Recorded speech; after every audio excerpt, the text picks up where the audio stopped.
Mukabat sa 50 ka mga motorista ang naisyuhan og citation ticket, samtang na po ang na-impound sa Cebu City Transportation Office kun CCTO kagahapong adlaw Hunyo 24 sa kadalanan sa Banilad ug Talamban Road.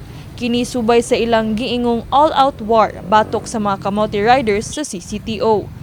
Crossing double or single solid lines. Ubay-ubay ana gyud ang mga nadakpan gahapon, particularly mga two-wheeled motor vehicles. And then aside from that, there was a rise of the apprehension of overloading and drivers and passengers of motorcycles having no crash helmets.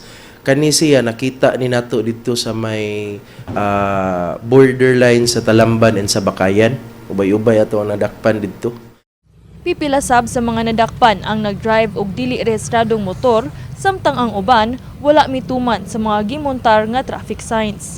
Ug sa tinguha nga striktong maimplementar ang Bantal Discipline Zone, mianunsyo sab ang CCTO nga sa mga mosunod nga semana dunay ipatuman nga motorcycle lane sa rightmost lane sa Bantal Road.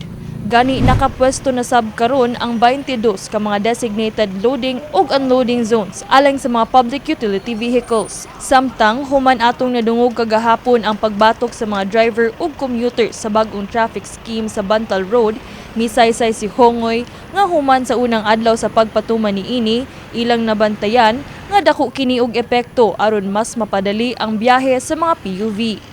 We are doing adjustments. We are not singling them out nga sila mo'y nakakos. We are not blaming them. We are providing them with alternatives. Dako ba kay impact? Kaya nga naman, paspas kayo naabot ang ilang mga pasahero padung stintay. So katuga hapon, I hope during the span of 4 p.m. to 8 p.m., maka-minimum siguro sila tulo ka rounds from one round nila before. Dako na kay nag-impact sa ilahang ginansya. Kini si Queenie Holigon alang sa MyTV Cebu.